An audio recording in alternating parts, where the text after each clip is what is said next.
in Podcast Detroit, recording live. Prepare yourself for a hoppy drive. If you're chilling at home, pop that growler and just kick back for the next 2 hours. It's the end of the week, so here's to the weekend. It's Better on Draft with Rob, Matt, Nick, and Ken. Yeah. And we are live, episode 207 Better on Draft podcast.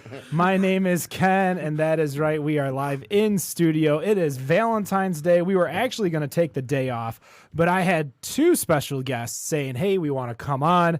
And we're going to first go with the only other host in the room. Wendy, what's going on? Well, it's been a rough week, so I'm pretty happy to be here trying some beers. What are you drinking to wash away the week? Today I have Arbor Brewing's Crystal Peacock, thanks to my friends at Express Liquor in Garden City. All right. They're no Zatuna Liquor, though, over in Rochester Hills, just south of M59 on Rochester Road. Funny, I did tell him about that because his name is also Jack. So I told him about Zatuna. Lots of Jacks. Welcome back, the founder of Better on Draft, along with me and Nick, who will not be here today. Dan, what's going on? What's going on? It's been a while. It has. I can't even think of the last time you were here. A year ago. And it was at the other studio. I haven't been here since mid-2018. That's right, when we were over in the Detroit above Hockeytown. Yeah. That's right. I forgot all about that. I definitely forgot the night after because I think we went to the casino and I drank a lot. I don't think that was that night. I think you're blurring lines. That's with very. That one, but I mean that happens a lot. I do go to the casino and I do drink a lot, especially playing the Synergy. Oh, that's so much fun. Getting milkshake stouts for sure. What are you drinking over there? Well, I just cracked open this Old Saint Mix that you happened to bring me, a little malt liquor. It's been a while since I've drank some malt liquor. I'm actually pretty impressed with this. So. I did see that. I went to Royal Liquor to grab some club soda for our guest in studio today, and I walked by it and I saw malt liquor, and I'm like, oh, that's Dan. Like, there's a sign right there. Yep. Don't know what kind of sign, but a sign nonetheless. Probably not a good one. No. That I needed to buy the malt liquor. So, brought that for you. And our guest in studio, been a minute since you've been in studio, that's for sure. I guess you could say breweryless, Nick the Brewer. Nick the Brewer, who is brewerless. How are you doing right now? I'm doing all right. It's been a rough quarter, but we're getting there, pretty much. And before you ask, I'm drinking out of my own custom given to me by really good people, Better on Draft extra special guest glass, which I hear you only get if you are an extra special guest. Extra special guest. And you poured this for me. It's out of a growler. That is the Under the Kilt from Dragon Mead. And I'm drinking a PBR. Full disclosure as well. Nothing wrong with that. Yeah, some people. Nothing wrong with that. Some people want to, make sure they keep their buzz going, wash it down, stay hydrated. I started with the PBR, just to be clear with people. So I went to Dragon Mead after the show last week. It was Flagship February, and to me, like when I think Flagship, I think like old school Michigan beers, and when I think old school Michigan beers, I think Dragon Mead. So I went over there, and the first thing I saw on their list, they had alt beer, which Amanda, the brewer over there, was saying, hey, we're going to be making this, and I didn't realize they had made it. So I went over there, grabbed it. It was amazing. Grabbed 3 growlers for the next day. I was having some friends over. So a fun little trip. Wasn't expecting to drink, but another solid alt beer. Hopefully we can get it continuously made. Maybe bottle it, please. Yeah, it's delicious. Anyone. But yeah, we're drinking the Under the Kilt. Nick, so Black Lotus is no longer. They went under when? October? Yes, the Black Lotus Brewing Company for 13 years in Clawson, Michigan, closed on Halloween Day. Technically, it closed, I think Devil's Night is more appropriate. I gave last call, and we poured the last beer, and then they shut the doors. Sad. Did people know while they were in there that it was last call, or? Was this a surprise closing? I didn't know that we were closing. No. So the last time that we really talked, I saw you, we were talking earlier about that award ceremony, but the last time I saw Ken was at the Eastern Market Brewing Festival.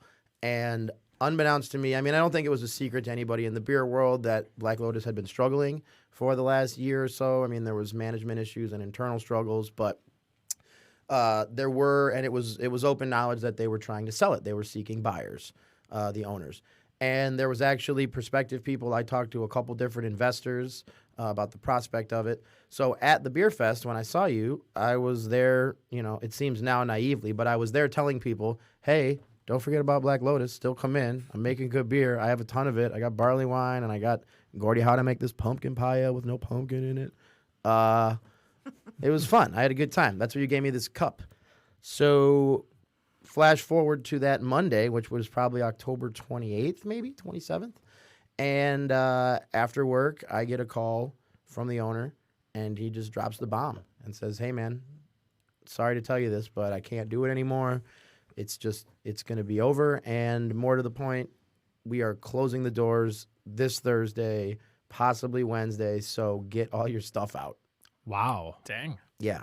So there was really no warning for you. It No. just like there was the writing was on the wall, but there was like, well, you might get a new buyer, you might get a new owner. Yeah, a new and position. the prospective owners, the people, and there was I guess deals of intent. It wasn't just hearsay. But the people that I had talked to were very interested in keeping me on and saying, hey man, we love your beer, we understand that you run the program, and we would like nothing more than to keep you.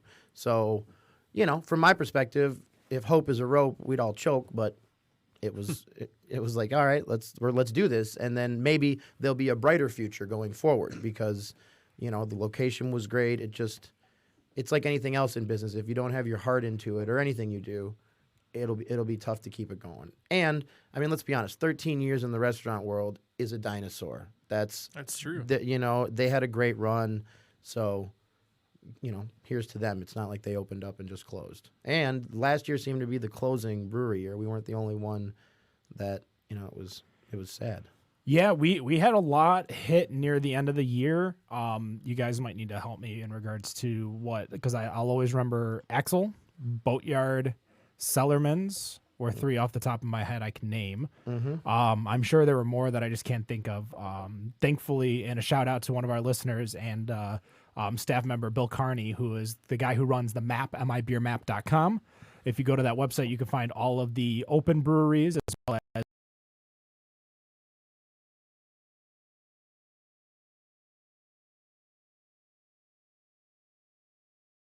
just fall to the wayside, or there might be a smaller brewer that was in a smaller city that didn't have any distro.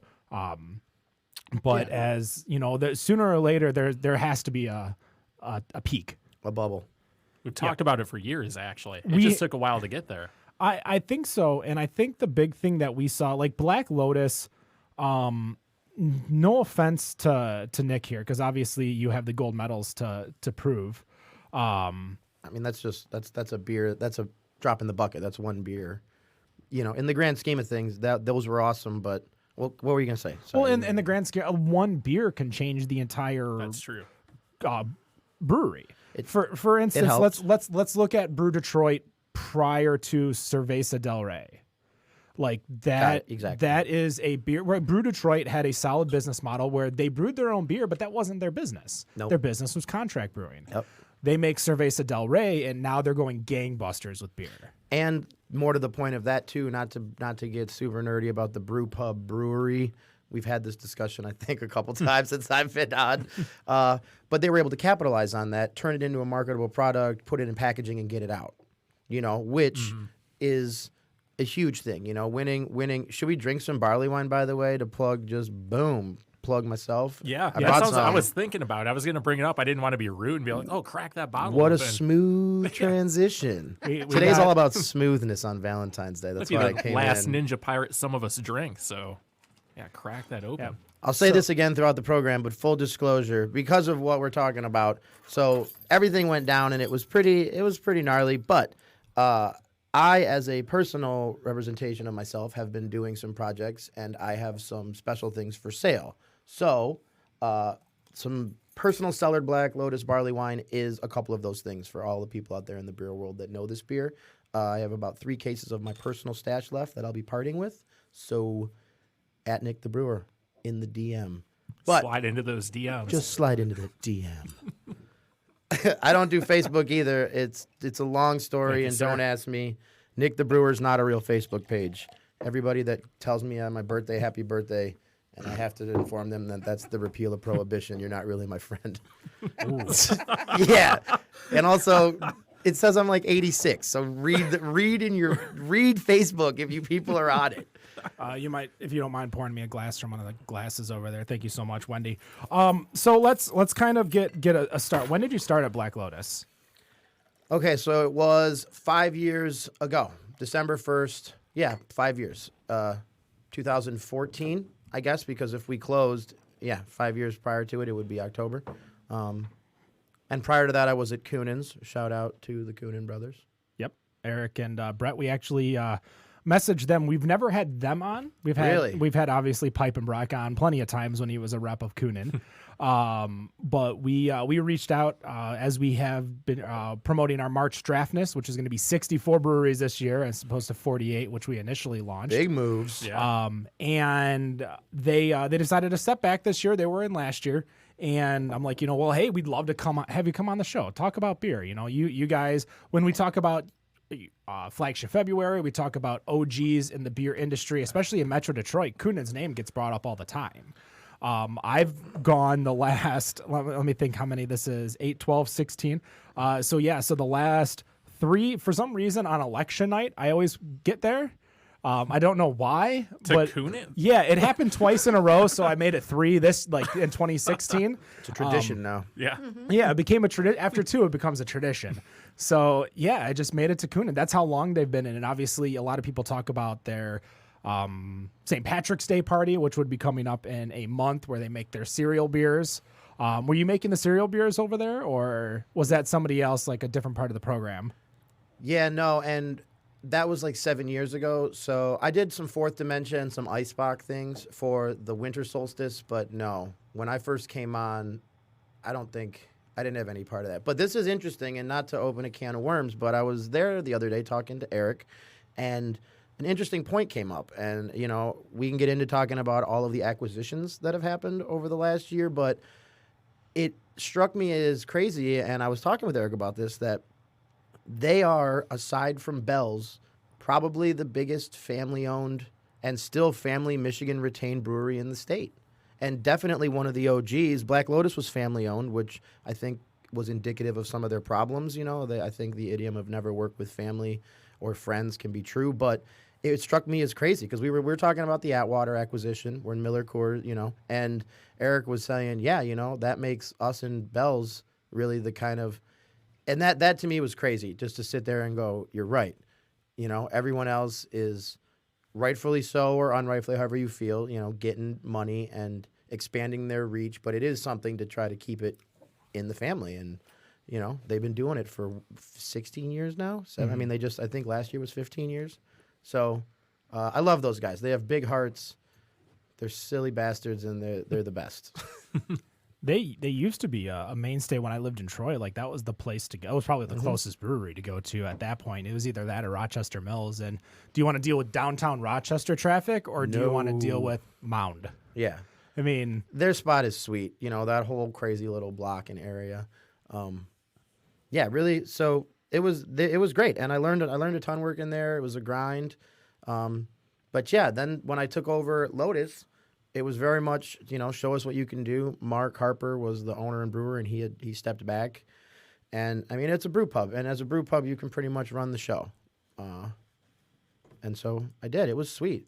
It was fun. It was a fun 5-year run. I mean, it was really sad to see it go, but that happens. So for, the few times we've ran into each other, you mentioned, brew pub, the brew pub club. Is that still a thing? Michigan Brew Pub Club. Well... How do we join this club? So that's you have to be a brew pub. You have to be a brew. You got to be a brew pub brewer. Is there a secret handshake? Yeah. There's a couple secret things. I can't distro either. Yeah. Yes. They haven't been as active. I know I'm a loud, bombastic person, and that kind of gets things done. And then if you step back, but seeing as how I'm no longer a brew pub brewer. But it was a club that I started when I got really angry and fired up a couple years ago at the Winterfest about distribution and how being a brew pub, we're allowed to have alcohol, but you can't distribute. And in my mind and the climate and consumer base you have now, an alcohol license should be completely different from a manufacturing license, because it used to be that you needed it to compete because craft beer was seen as crappy and no one wanted to drink it. So they were like, okay, get a liquor license, then you can't distribute. But now everybody was making, I mean, come on, White Claw, you know, we're all going the way of the dinosaur as brewers, all right? The war on gluten, unless it flips around, we start distilling like animal fat to make, It's possible. you know, carnivore beer. Maybe we should start that. Sounds like a good idea. I mean, could you have believed that hard? Do you guys remember New York Seltzer back in the day? Yep. Can you have imagined as a kid hard New York Seltzer would be outselling Budweiser? And if you told your parents that, if I told like my uncles like this is gonna outsell that someday, they would have just they would laughed at me. They'd be like, no one wants to drink that candy water, but yet. Yeah, here we are. Everybody does. Ain't no laws when you're drinking claws. Well, and you see it with the seltzers, but we're seeing it in the beer industry too. Look at, and I've got a can over here, B43. Boom. What's on the logo right there? 3 grams of sugar. Yep, so I Or as 3 a grams brewer, of carbs, one of the two. I as a One or brewer the other, same thing. love the going back to the lightness of it. You know what I mean? Like trying to do, because there's a lot to be said about our monotonistic beer history in this country of light German-based lagers. So, you know, we kind of jumped the gun and flipped that in the last 10 years in the craft beer boom, if you will. And there's, I mean, still, we just talked about cereal beers. Okay, there is nothing sacred, but it's nice to see an educated consumer, I guess, wanting a lighter, more balanced, crushable beer instead of, I want the biggest chocolate toffee. I mean, I did it. I've done it all. So but at the same time, it's funny as a brewer because most of the time we'd be drinking PBR behind the tent. Like that's the brewing joke. You're like, oh yeah, come. Oh, I can't tell you how many times I've gone to like Oktoberfest at like Rochester Mills or something like that, and you just see like people just drinking hams and PBR Yeah, and stuff. pipe and Brock with the Strohs and in the koozie, things like that. We're not animals, you know. It's also something about the long haul where. Yep. And that's yes. I mean, and it started too with the all day IPA. It's been going that way for years. Just kind of trying to create like I had what is it, Lighthearted? Yep, the was session great. Session Bells It Two was- I Hearted. almost brought that today. It was so good. I was like, okay, what's good? But I also was watching like the UFC fight, so I've been having some beers, so I was in the mood. Because I don't know, there's a part of me that's like, I want Two Hearted. That's what I want. It's got the beer, alcohol. I love it. It's the old standard. There's a big part of me. You take me to a beer bar, I'll look at 80 beers and go, and then I'll think of like, oh, that would be good, but I don't really want that one. Two Hearted, the old standard. So when I had it, I was like, oh, this is dangerous because I could crush like 7 of these, and then I don't know if I'm really lightening the load. Wendy, like when you go out and you go to buy beer, has your looking for beer changed? Like, have you started to go for the lighter, the easier to drinks, or are you still looking for the biggest, baddest, blackest, you know, dark beer out there? I think it depends on what my plans are. to Are be you honest. driving or not? There are things. Am I driving? Is it going to be a full day event? Obviously, I'm not going to bring Final Absolution to a 10-hour event, you know. But if I'm going to go out for a couple hours, you know, I might have a couple. So it just depends on what I'm doing. I have been looking at a lot of the lower stuff too, though, just because it's healthier. Well, yeah, the lower the ABV, obviously, mostly the lower the calories, just because, you know, the alcohol calories itself standard. But Dan, you're in Arizona now. Yeah. What do you see over there as a trend? Because you talk about how these big beers sit on shelves, but I've also seen like they have big beer festivals over there. We do. We just had our Strong Beer Festival We're in last Arizona, weekend. by the way. Phoenix. I live right central Phoenix. So a lot of the Michigan ones, the people like the CBS is sitting on shelves everywhere. It's sitting on out shelves there. up here, too. Is it amazing? And people love that one. But you got a lot of the West Coast. You got like a brewery like Bottle Logic. You can't keep that stuff on the shelves. And these are 12, 13, 14, 15% stouts with different flavors, everything like that. Everyone loves sours out there, too. It's a big one you can't really keep around. I wonder if they do they get Jolly Pumpkin out there? No, not that I've seen at least. Because I know they have a very interesting footprint within the United States. They definitely get out and around. But I remember I had to Ron's bring everywhere. it. Yeah, I had to bring it out to Seattle because a former Michigan expat, my buddy that lives in Seattle, I'm like, you know, what do you want? Like, because I've been going to Seattle once a month for the last 6 months. So I'm like, what do you want? And we'll usually we'll meet up some beers, but I've definitely done a nice tour of the Seattle breweries. I haven't hit one twice, but Ellison, right? or Elysian. Elysian. See, I always get that wrong. Ellison's and Lansing. Yeah, Elysian. I know. Kind of close, you know. Lansing, Seattle. I used to know the head. I think he might still be the head brewer, but years ago I went with my mom to the Olympic diving trials. Okay. Yeah, my mom was a diving coach and almost an Olympian, so we That went. makes a little more sense. Yeah, I know. I was like, there has to be That's a an little odd bit of a thing to go to. backstory. You have no they party, okay? Like the old divers but we went to Elysian and I was there. They had like a jade. I don't think it was jade, but it was some Chinese herb wheat beer. It was like a hef. It was like a Chinese Hefeweizen. Okay. And it was one of the best hefes I've ever had.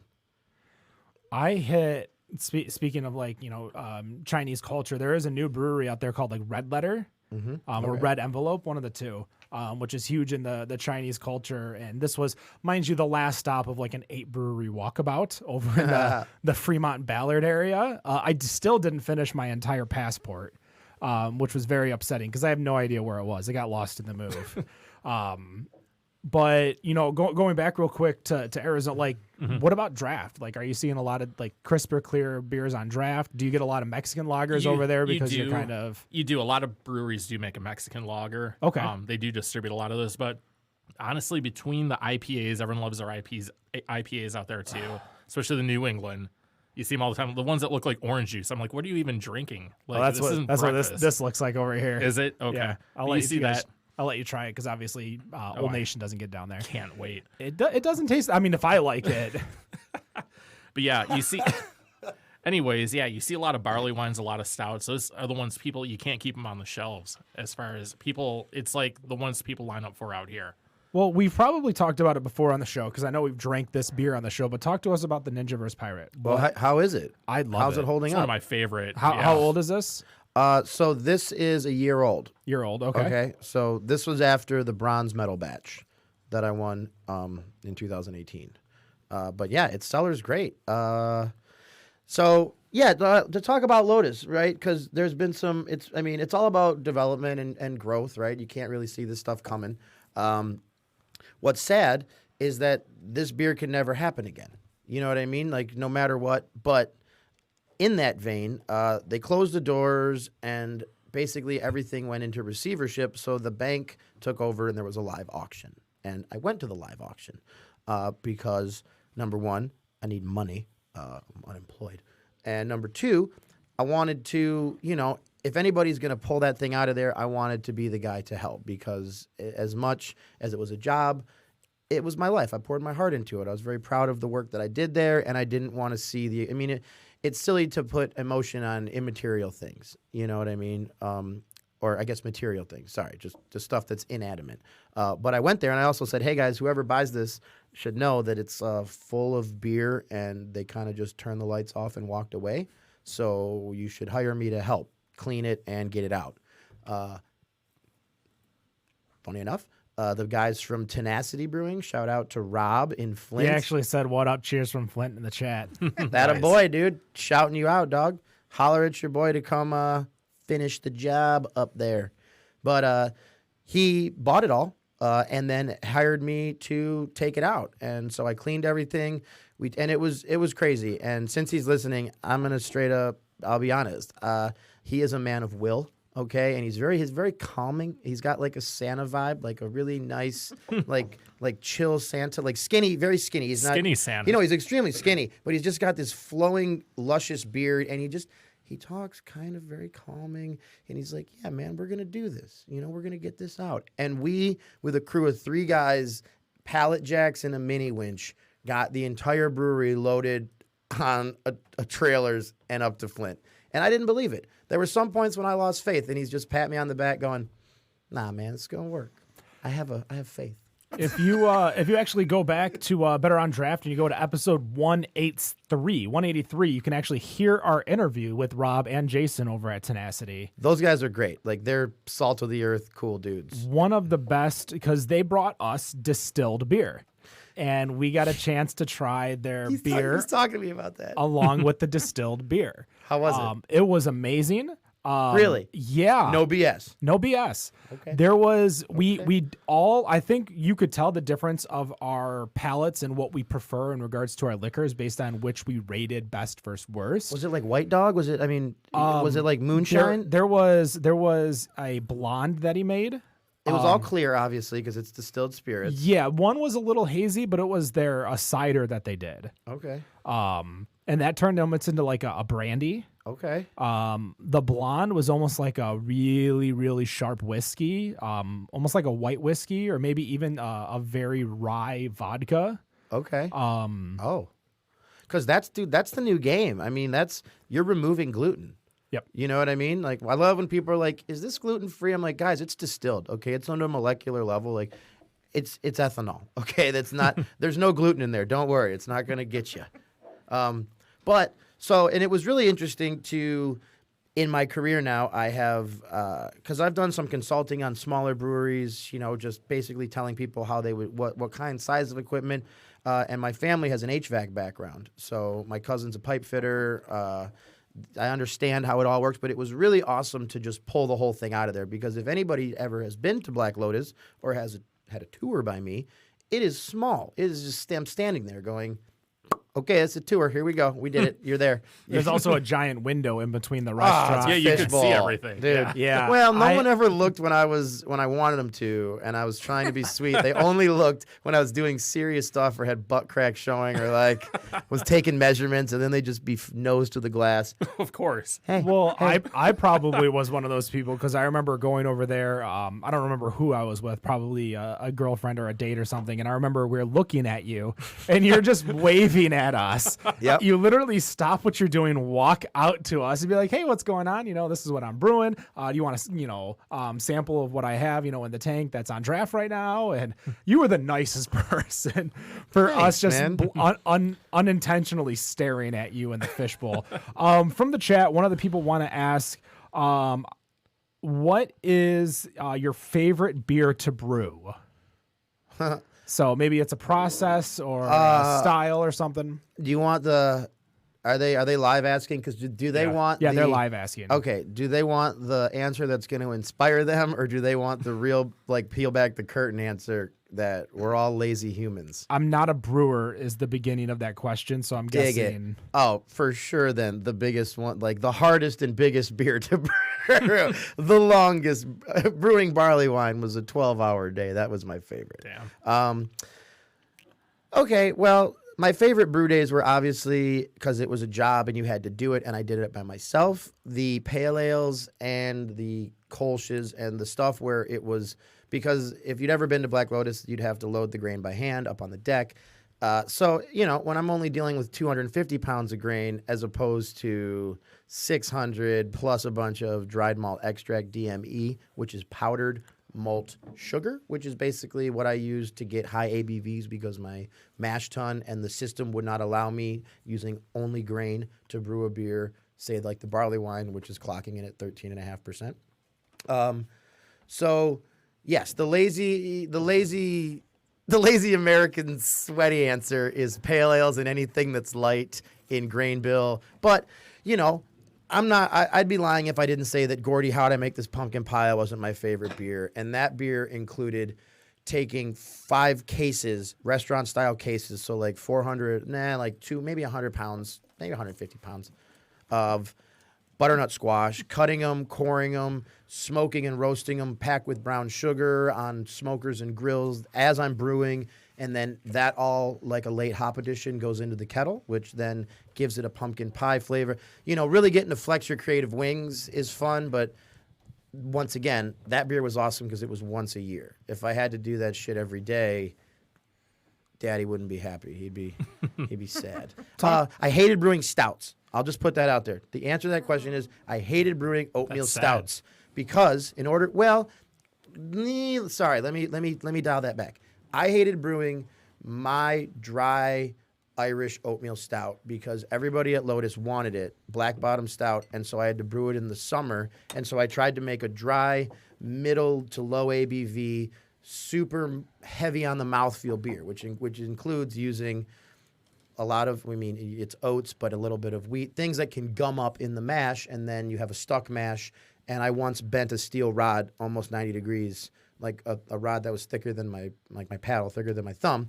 So then you have to use rice hulls, and then it's like shit's flowing over the kettle. It's black, so it's staining everything. Like, my worst brew days were always brewing oatmeal stout. And some of the days that I won't even talk about because I was embarrassed of the things that happened, like the real breakdowns that no one knows unless I had an assistant, like happened during like black bottom days. But I was just, no one shakes their fist anymore.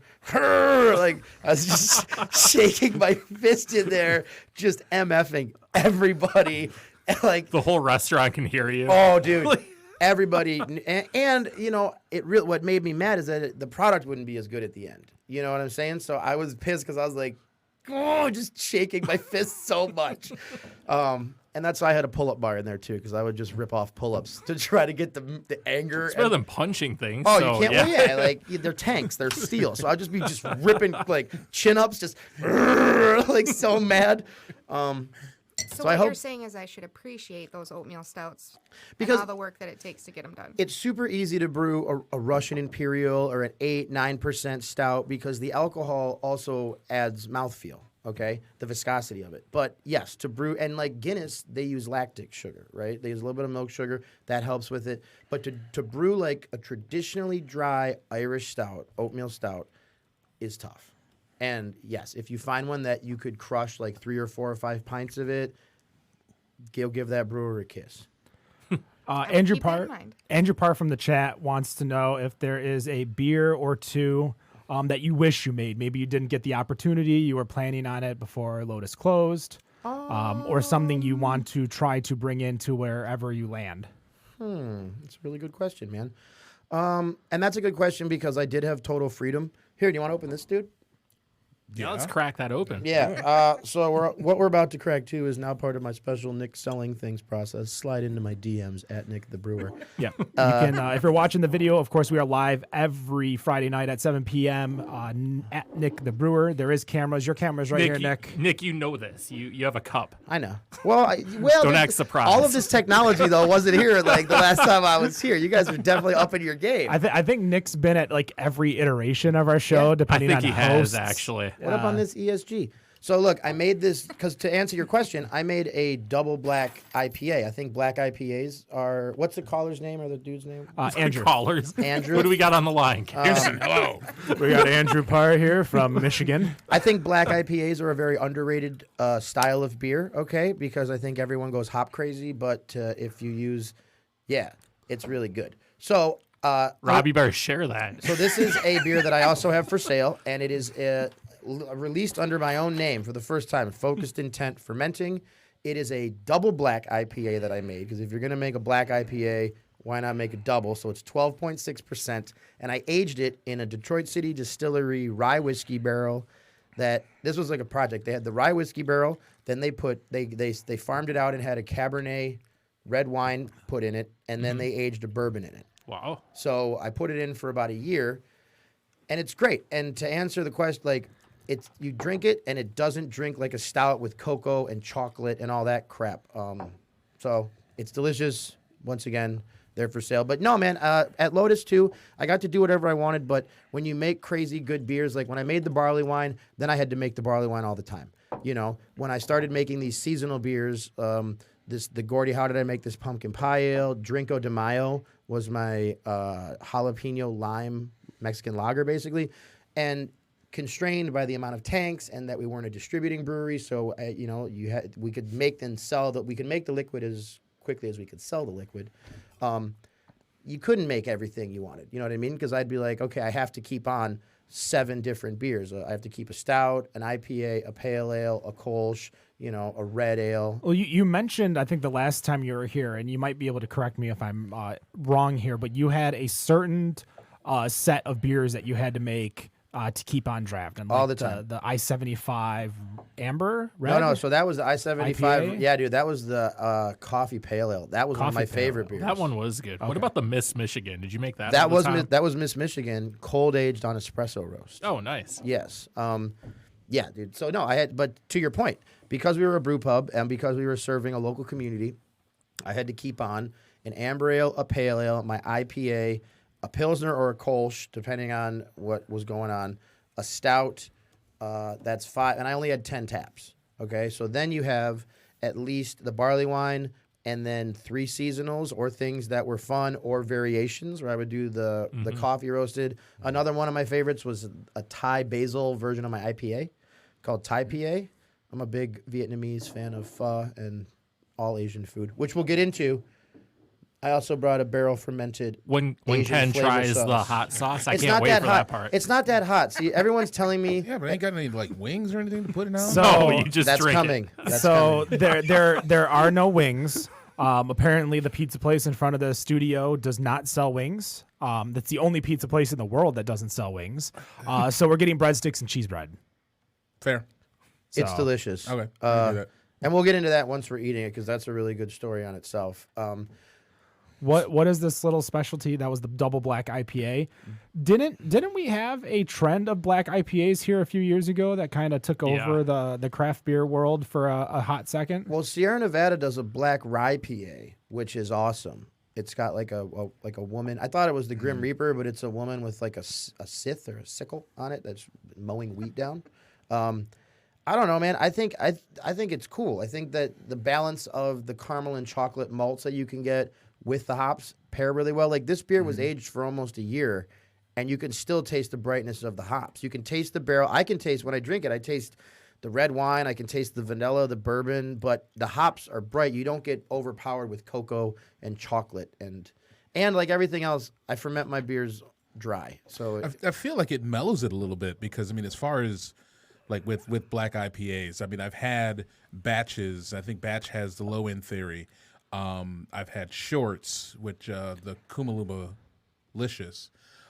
they do a black Humalumpa. I've never. Wow. Yeah, they did. I don't that'd know if be- I don't know if they still have it, but it was a kind of collaboration at the time between Shorts and Kuma, who was at Cultivate at the time. I'm getting and heat in this. There's a little Well, bit. it's Yeah. 13%. Yeah, but Yeah. I'm getting like hot heat, not like liquor heat. like Horton heat. Yeah, Mixing like that with Ninja Pirate? Or No, did it's you... done. It was done. So I didn't pour you any. I Nick's- thought there was still some in there. Nick's here to party, that's for sure. It's an extra special glass, guys. I Right. don't know if it keeps it cold. It keeps it at the perfect cellaring temperature. I love that you love it. I am never going to tell you how long it took for us to come up with something, some little slogan or anything like that. The ESG, The like ESG. an ESB, Yeah. play on words. I'm But punning. I know. real quick, just so I can finish because obviously we got the break coming. But I was just thinking, just like with the and with like the regular black IPAs that I've had, it always felt like it was more. There was a lot of bitterness, more bitterness than I could really want to handle. Okay. And I think with the barrel, it feels like with that rye whiskey flavor that it is just mellowing it out for me. And Cool. I dig it.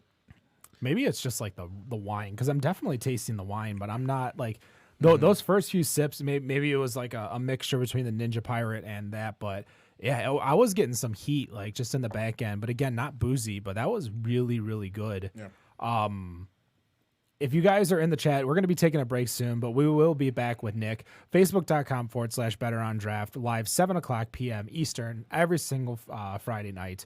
You can join us, ask questions. Thank you so much for the people who have asked questions so far that have been in there. Andrew, Bill, Stephanie, Rob. I don't think she was asking a question. No, she said Daniel represent. I don't know who Daniel is. So I don't know who that we guy is. appreciate Stephanie being in the chat, which is all that matters. We ain't scared. Throw them questions up there. One more thing I wanted to ask you before you went, and that was, and it's something that you don't have to necessarily answer, but let's kind of be vague. What happened? What at Lotus? Yeah, why. Like we know why. We know On your way why. here. Like we know that the Oh. bad quarter. We knew the writing was on the wall, but No. you know, So here, okay, because that's. I mean, you don't have to put names or no, point fingers. Well, there's but- no names. It's just it's indicative of the culture now. Okay, it is. I mean, how many breweries are in the state now? over 375 that have almost seating. almost 400. Almost 400. Okay, so the fact that if you were the only kid on the playground that had like whatever, remember those devil sticks Okay. You're the little only kid frilly on the things at the playground, end. and you have devil sticks. Okay, and you're just blowing everybody's mind. You're just blowing their mind. They don't even know what is this. It's 3 sticks, and you're tossing one in between them. Holy shit! Now, flash forward 15 years later. Not only does every kid that you grew up with, you're now a senior, have devil sticks. Every kid that is from that knew you, right? So guess what? You better be practicing. You better be putting forward. If you want to be the devil stick champion, if you want people to give a shit about your talent or what you're selling, it's just a flooded market. And if you're not on all social media, if you're not following all those trends, and what really killed us is if you don't have a killer food program. Like if you're trying to be a pub and a orienting place where you have food, they better both be on point, And I think that it was a conglomeration of a ton of things. They'd been there for 13 years. Rent's going up. Clawson now is the new hotspot, and I think it was a little bit overestimated because there's so many new restaurants. But if you look now on that corner of Main and corner's looking busy. No, Pizza Well, Hut. I mean, there's the Pizza Hut's Hut. gone. We're gone. Trim next to us is gone. Denang is out of business. Moose Winooski's is gone. Man, I've been gone too long. What the hell? Well, and the reality is that it's not like Royal Oak where you have a business influx and a residential influx for a lunch crowd where you're going to have continual people there. You have 12 restaurants that are in a block radius. No one's coming for lunch. I mean, it sounds like the only thing that's left, I guess, is still there is Noble Fish. And they're killing it. Have you been there since the build out? Yes. Now, guess what? Have you noticed that the wait time for sushi is no different? This is why I just go in the grocery shop. Oh, yeah, no. And I get the pre-made stuff. But, yeah, to your point, Ken, it wasn't one single thing, but the idea that, and to be honest and blunt, they got tired. The boys got tired of running the business. They lost the passion for it, and they didn't. It's tough, It's tough to run a family business, and if you're not growing either in ideas, marketing, diversity of what you're providing as a product, then you're dying. And they just died. Because not to pump myself up, but with the beer kept that place open for the last 6-7 months. I know that because And it's tough when you have a place that serves food and beer you both make in-house, because you can go to a brewery and the food truck can suck, or you don't like the peanuts and the pretzels. You're like, this sucks, but the beer's great. Same thing at a restaurant. You go to a restaurant, the food's got to be good. If you do them both, it's a double-edged sword, because people like to bitch about something. And you know what I mean? Right. And they didn't have an identity. We made burgers, and there was a Detroit burger bar next door, and then there was Noble Fish. There were better places to eat. Right. So it was, it's sad. But once again, 13 years in the industry is a long time. That's a longevity. It is. It's for a family-run business. That's a long time. I wish they would have done it better, the ending better, but whatever. I mean, we've seen shipwrecks go down quicker. Ooh. Yeah. Yeah. With that pun, we'll be right back. Better on Draft Podcast. I'm headed for the city, trouble in my mind. I'm way too young and pretty for things to be unkind. Time is all we have now, so let's make something while we can. I'm headed for the city to make me start again. Conversation now and then. Gotta go, gotta get it. Don't make things go south, baby. Oh, oh, oh, oh, oh, oh, oh, oh, oh, yeah. Oh, oh, oh, oh, oh, oh, oh. I'm headed for the city, see what I can unwind. Always gotta start it to bit make it in this life. Time is all we have now, so let's make something while we can. I'm headed for the city to make me start again. Conversation now and then. Gotta go, gotta get it. Don't make things go south, baby. Oh, oh, oh, oh, oh, oh, oh, oh, oh, oh, yeah.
say you get too woken.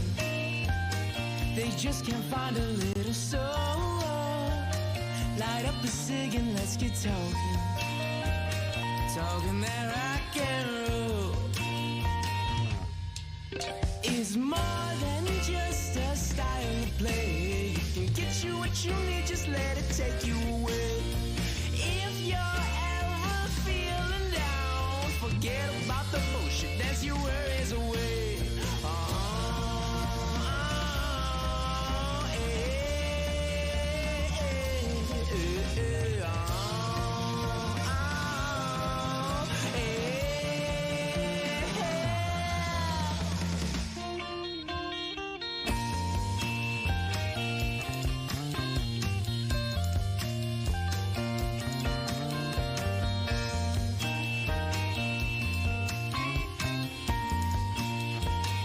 People say you get too woken. They just can't find a little soul. Light up a cig and let's get talking.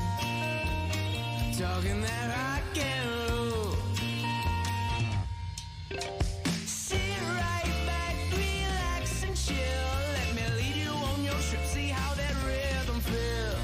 Don't let troubles cloud your mind. It's only in your head, you are so mighty fine.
Where the monkeys swing, screaming, yelling out, can't buy a thing. Is magical,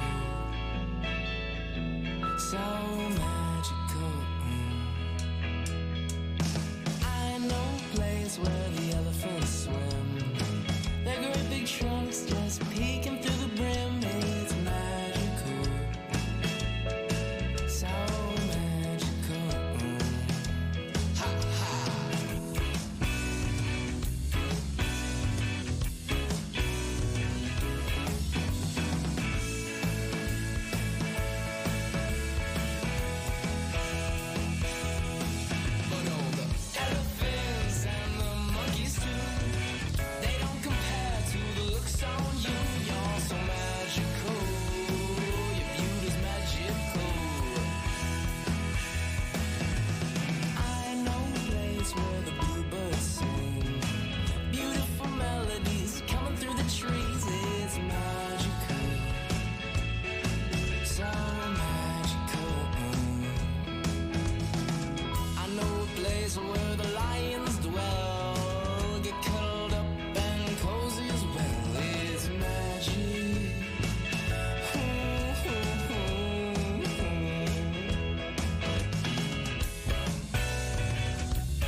And we're back. 207 Better on Draft Podcast. Still in studio with us, Nick the Brewer. That's at Nick the Brewer on the socials. Find him if you want to buy some of his burrs. Instagram. Don't believe the Facebook hype. Don't believe the Facebook hype. Go to At the Nick the Brewer Instagrams. on Instagram. Yeah, that's me, Nick the Brewer. Brewerless, but still Nick the Brewer. Yeah. Well, no brewery lists. Well, and we're getting into Beyond Beer now. That should be the name of the second segment. Nick the Distiller now? Is that what we're yeah. switching over to? I would say Nick the Fermentationist. You know what I mean? I would think fermenter would probably be an easier word to. fermenter. Yeah, That works too. Sounds like a terrible wrestler name. Can you turn? This is can you turn WCW just era. you down a little bit in my monitor? Stop. It's just yeah. Stop being loud. Well, no, saying I'm I'm loud and I don't want to compete with anybody ever. Nick wants to be the loudest. No, I don't. I don't want to. So what did you bring us? All right, so round two, we've gotten through the big beers, you know. Two. Yeah, it's like, oh, you can make big tasty beer. Who gives a care? We do. I know. But- So now what I brought you guys and what I want you all to be stoked on is I brought a gin that I made. And this was about an 8-month project with Detroit City Distillery. I was working with those guys and hanging out a lot with them last year. And, you know, they taught me basically how to run their small still, and I have a intense love of Vietnamese food, all Asian food. I mean, this is actually kind of an Asian, where the round two is like fermentables and Asian flavors. So there is a pho, if you guys know about the John R. Corridor. It's actually, if you listen to 1019 WDET, they did their Restaurant of the Year, and they were talking about the John R. Corridor today. Oh. But there is a lot of Asian restaurants and a lot of notable pho, Vietnamese noodle soup places. I love it. The Cellarman boys, shout out to those guys. We used to do it once a week back in the day, back in the good old days. So anyway, I took the owner and head distiller to eat Vietnamese noodle soup one day, and then I took them to a giant Asian market called 168. And I said, guys, I want to incorporate the flavors of Asia. I have an idea of what I want. I want it to be a very citrus, fruit-forward, floral gin, okay? Because gin, basically, to delve into the, I mean, there will be on-draft liquor cocktails, but to delve into the liquor side of things, a gin is basically a flavored vodka, okay? Like, to pull back the curtain, okay? Just like all beers made from two-row or pale malt, you know, it's all the same. There's just pinches of specialty malts. All gin is basically vodka, which is pure ethanol, right? The idea with distilling is you want to strip away flavors to get to the purest source. And vodka, when they say it's 15 times distilled, that's going to taste like nothing. It just means they've done it 15 times. So gin is just you add things. You add botanicals, flowers, fruits. So we went to the Asian market. I got a plethora of things. And then Steve-O, the head distiller, and I, we sat down, took them all on a table, started tasting them, smelling them, and we came to this kind of recipe. I mean, it was a crazy concoction. Kumquats, which is looks like a grape. It looks like an orange and a grape. If a grape were an orange, okay, it's that size. Sure. And yeah, you know. A grape or an orange. Yeah. If you looked at a grape and it looked exactly like an orange, it had a hard outer shell, but then you eat the whole thing. The skin and all, rind and all. Yeah. And it's tangy. It's great. Even Rob's confused right now. Like, what are we talking I've about? never had one of these. Yeah, kumquats. They're the jam. There's a ton of those macerated in there. There is a Chinese flower called osmanthus, which is big in teas. So anyway, we kind of just shot from the hip, and it turned out to be amazing. So we did a small batch run, and now you guys are going to get to taste it. And if anybody out there would like it, I don't know if there's any left. The distillery is on Ryapel, the tap room in the Eastern Market, and your guess from me would be go there and ask them if they have any. We had like 150 bottles, and I'm pretty sure they're all sold out. Oh, wow. Whoa. Okay. Yeah, it was super small because the botanical run and everything. So you're going to get to hear all the people here sample it, and then they'll tell you what they think about it. All right. So It's- that logo, is that you as Shredder at the Haha. at the beer festival? Okay, so here's full disclosure. That was an awesome costume. By That the way. was. Yeah. No, I don't- I won I'm Beer not- Fest that year You for that. should have, Yeah. because that was amazing. I made the news. For all those you don't know, the Eastern Market Beer Fest I think it was 3 years ago. 2 years, 2018. Okay, I so think? yeah, 2 years ago. You don't have to go in costume, but it's right around the Halloween time, and I enjoy. Yeah. You know, I like to party. And I'm also I'm a child of the 80s, 83, baby. Oh, my birthday is on the 26th. Not to like tell people to, be happy for me or anything, but celebrate your own birthday, okay? It's when you were born, all right? You deserve to celebrate when you're born. You might not get to celebrate anything else in life, but you get to celebrate when you were born, all right? Ugh. Fair enough. Yeah. Fair enough. So I went as the Shredder, which is the main villain from the Ninja Turtles, which is a cartoon about 4 turtles that were in a sewer, and they were rescued by a rat who had come upon mutant ooze and raised them to be ninja masters. As voiced by Uncle Phil himself, James Avery. Really? I never knew that. That's yeah? amazing. I didn't know that either. That's, Oh my God! You learn something every day when you stay awake long enough. That is a fact. Now watch Fresh Prince and just hear that and just hear his voice and it's As Uncle Phil, Splinter? that shred, yeah and just think Splinter? about, Oh, I thought it was just, No Shredder. shit. just think about no not as Splinter, no, as Shredder. He was Uncle Shredder. Phil was Shredder. Yeah, he was Shredder. Oh my God. So you're saying that in a way, I was Uncle Phil 2 years ago. You when were. Oh my God. Yeah. Imagine if I would have known that before. I would have played the character totally different.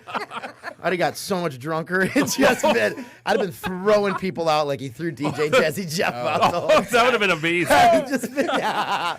No, he did a lot of voice acting, and Really? that was one of his big ones was him being Really? Shredder. Yes. I am gonna do a deep dive on the internet about that. Oh my God. You're gonna be up till 4 a.m. now watching YouTube videos. Yeah, I'm gonna watch all the old Ninja Turtles now. I'll be like, oh. Anyway, what started this rabbit hole is that the bottle has a samurai mask on it, which looks awesome. That and the Gentleman, which is the label for this black IPA, and actually the hot sauce. I am not what you'd call a graphic designer. Okay, I have a lot of artistic talent. I do. I enjoy creating things, but I don't really have what they call computer skills. I got fat, stubby fingers. They're not really good at punching keys. So all of these designs are what they call clip art. What is it called? Free clip art. Clip art. Yeah. Yeah, free. So this is basically, I did not design it, but I can't get sued for it. The Good. same thing with That's a this good Octopus Gentleman. Just Now, the hot sauce, so not to move on, but the hot sauce is a printing, and yes, that is Akuma from Street Fighter 2, which this is just, I Are you only have a getting little sued bit. over this. No. They can't. I don't have that much left. That's the whole point. It's a first running. But do you have some left? Yes, I do. I have. mean, So, this is live on the internet right I now. haven't Are tried you? No, I it know. yet, but I'm, No, I'm that- interested. they're fine. So check this out.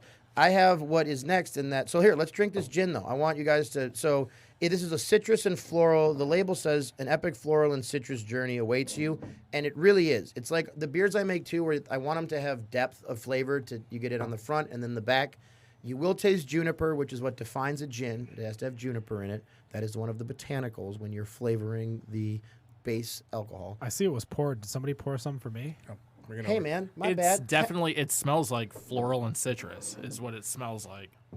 It's not bad. I'm not a gin fan, but this See? is. I did bring ice if anybody wants to And ice there's it some- down and water. there's It's sodas I if am, and you this all is want Club fantastic. soda. Isn't it good? It's so good. Yeah. I've definitely gotten into the clear liquor mode. So pretty much anything that's gin, vodka, aquavit, like I'm always on It's top meant to of be it. drank with just Did you like say some Everclear? ice or just a little bit of Aquavit. soda. Oh, It is. It's a spring. I mean, cocktail. Everclear is clear. That's true. That's true. I did say all The- clear liquors, and Hey, Rob, calm down, please. I don't know if What you is even knew this, happening but right now? Canada Dry Club Soda is carbonated. sorry, I was a little excited. Beyond Beer, Better on Draft, episode 207.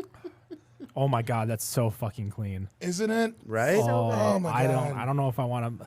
I would love maybe a little like a little lemon lime Yep. Just added to it. Just a tiny bit of not a citrus. soda, but like just a little lemon or lime juice, just like quickly added to it. I think it would enhance it because this is good on its own. Yeah. I don't Oh, know, you guys, that makes me happy. Dan. I don't know you too much as a liquor drinker. No, it's usually Jaeger, vodka, or nothing. And this is actually tolerable. Tolerable. Rob. Oh, I just got. Well, that's Deer hunter. I think tolerable might be a compliment. well, it is. No, because I'm not really a gin fan, and I was just telling someone that. But this is actually good. The smell is good. The taste is good. This is actually drinkable. and that's how I approached making beers, which is how I approach this project. So it's been very affirming to know that, because as you get more into this game, or the great thing about when you make something that is consumable is that your palate is as good as you think it is, right? But you're up against everyone else's palate That's and true. everyone else's preconceived notions. And so to say that I have, or that you feel like you're gaining power or you're gaining knowledge or whatever word you want to call it, it's a crazy euphoric thing or ethereal thing, because it's like you don't like vodka, but I've told you don't like gin, and I've told people it doesn't matter. You're going to like this because the way I put the flavor, which is just me saying I like this for, I don't know, it's cool. I feel like I'm getting better at it because we were like shooting from the hip, but at the same time, I'm taking all of these flavors that I think will go together. And so I'm very much getting into distilling. I've been, so I guess part 2, Lotus was part 1, right? It sucked. Shit happens. You move on in life. Part 2 is I'm now like very much on the market. I haven't been, I think we talked about it, to touch on it, but the market is saturated, I guess is a word, or it's very Oversaturated. Yeah, bloated is the word I've been using when people have been asking me, like, hey man, how come you didn't get a job? What's going on? Like, hey, you're this. I'm like, guys, no one's come calling. I haven't. Number one, I'm not on Facebook, but it's there.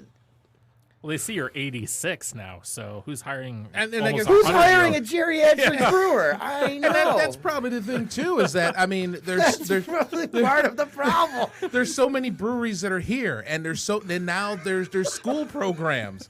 You've got Schoolcraft, you got Western Michigan, you got Eastern, you got everybody who's having all of these brewing programs, and now everybody's going after the kids. Yeah, they're willing to Despite work. the fact that you have the experience. They don't want to pay. And They don't want 90 years of I experience. need to go back for a second because Dan said 86, and I forgot you mentioned you're 86 on Facebook. I thought you were 86, oh yeah, I'm done, dude. like persona non grata in the restaurant industry. 86, you're out. I'm out. Nick the Brewer is dead. I was just like, damn, but then I'm like. That was a little cold in No, my eyes, but it's now that true. you're just 86 years old, that's okay. I mean, Dan's 92, so Yeah, No, I do you look look at good. look at the Thank gray in his you. beard? Yeah, I'm hiding He, everything he else. hasn't And I he can hide hasn't this. he hasn't dyed all of it yet. He just dyed some parts. Yeah, that's what you caught me. It's that hard living, bro. Yeah, it is. I mean, It's that Phoenix living. yeah, probably. My dad knows it too, so he's going gray. But I mean, in terms of not getting those calls, is it just kind of, oh well, I'm just going to do my own thing, or is there a little bit of frustration that comes from that? Yeah, and to be perfectly candid, I haven't been putting myself out there because of the timing in life. I mean, it happened in November 1st, let's say.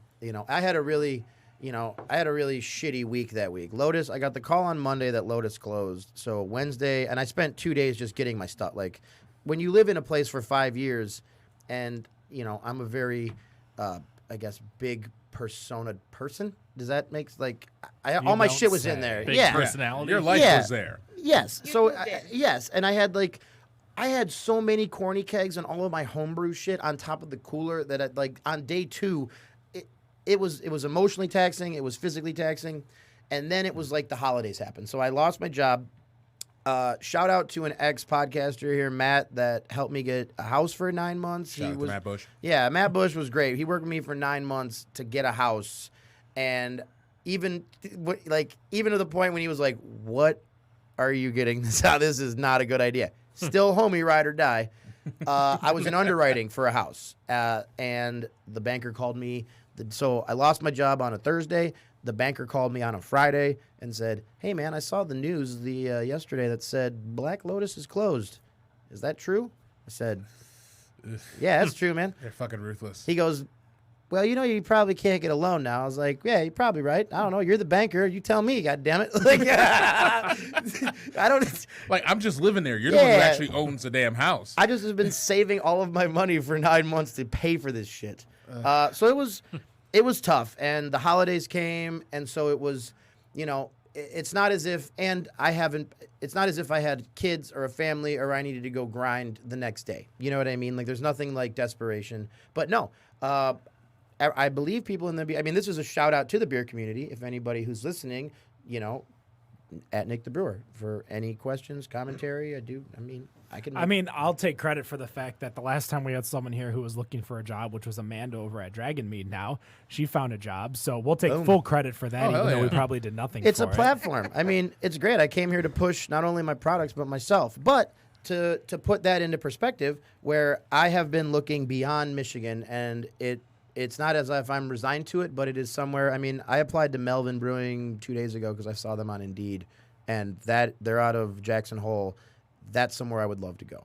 That's somewhere that I feel not only location-wise, but career-wise. If going somewhere where that they have a proven system, you can be part of a team.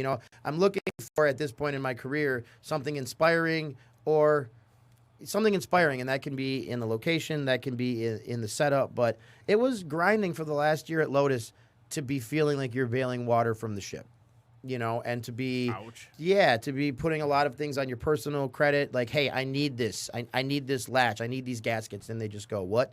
And then the choice is, well, I'll pay for it because I'd rather get a paycheck than not get a paycheck, Yeah. And Wow. so Right. that feeling, which bolsters you, it gives you work ethic. It makes you give a shit a lot more. But at the same time, that's the ceiling. You know what I mean? Like you're at the ceiling. You're actually kind of holding the ceiling up, if you Right. will. So it'd be cool to be a small fish in a big pond, to go somewhere and just someone goes, this is the way. And Melvin also, like, You mean a big fish in a small pond? no, if I went to You want to going be a small fish in a big pond? going to a place that Melvin they were brewery of the year 3 years ago. So going somewhere and going, teach me. Oh, Okay. That's everyone needs a sensei in life. I think Sure. a lot of people.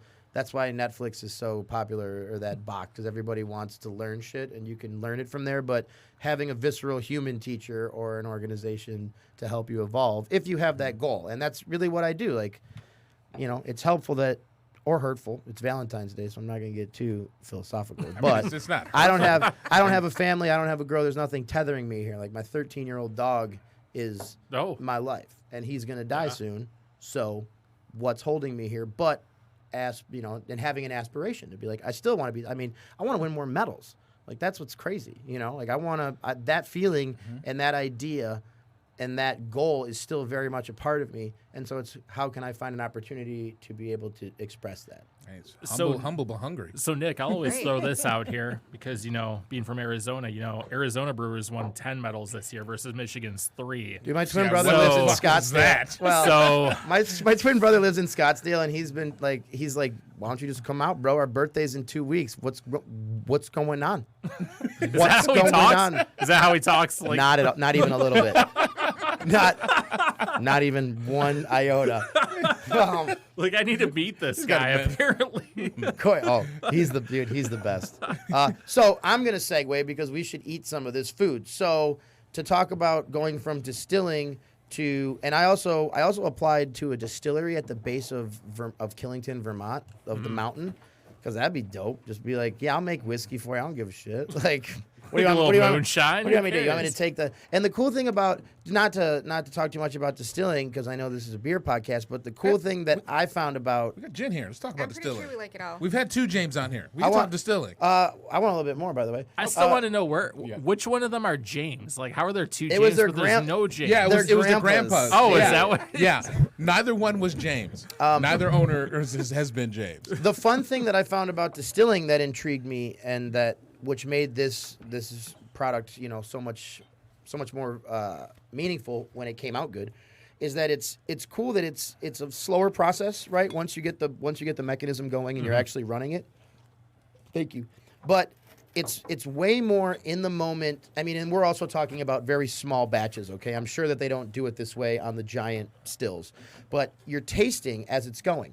And you're tasting, okay, it's called heads, hearts, and tails. And that it has to do with the chemical. You're burning off the heads are the first chemicals that burn off in the still, and you don't want them. They're bad for you. They also taste like poop. And then, you get down to a certain alcohol level, and then those are called the hearts, and those are the things that taste good. And that's when you start collecting the vapor to then condense back into a liquid. Or actually, excuse me, after it's condensed, that's when you start keeping that liquid instead of dumping it down the drain. So you're sitting there and you're tasting it as it's going, and it's your job to then go, okay, this tastes like poop, not so much poop. All right, good enough, because we're gonna make it all like it's all gonna get mixed together in the end. I want one of each. Is this when you're making it in the bathtub? Is that what we're? Well, the bathtub. about? No, see, okay, everybody thinks the bathtub's where you made it. That's where you fermented it. The bathtub was your fermenter. So in the beer world, bathtub gin just means that you literally they didn't have a vessel, so they just threw that shit in the bathtub with hot water and. Good to know. Yeah, I never knew that. Because you would if you put a big fire under the bathtub, you would never be able to condense it all. That's a good point. So stereotypes, they die hard. All right, you gotta use information to knock down those walls. So now, do you because I think I'm trying to remember who it was that we had on. I think it was Tenacity that we had on. That was talking about they're doing their distilling. Now you didn't come through the first part, right? Were you? He missed. They bought the Black Lotus Brewery at live auction and hired me. Rob was on the live chat. I pulled it out with them. We took the entire Black Lotus Brewery, which is now in Flint, out with hand trucks now moved it there. and a mini winch. Nice. It was amazing. Well, let's pass around the hot sauce, by the way. So now, not you're hot trying. sauce. I guess it's Ken's trying this first. My question: do you reuse the tail? flavor sauce. no tails. Well, so here's the deal. There's multiple ways of distilling things, but when you go from a mash and you're putting it in the still to make whiskey, okay, or or if you're making, I'm not familiar with vodka making, like from potatoes or anything, but you put the mash in there when you're making whiskey.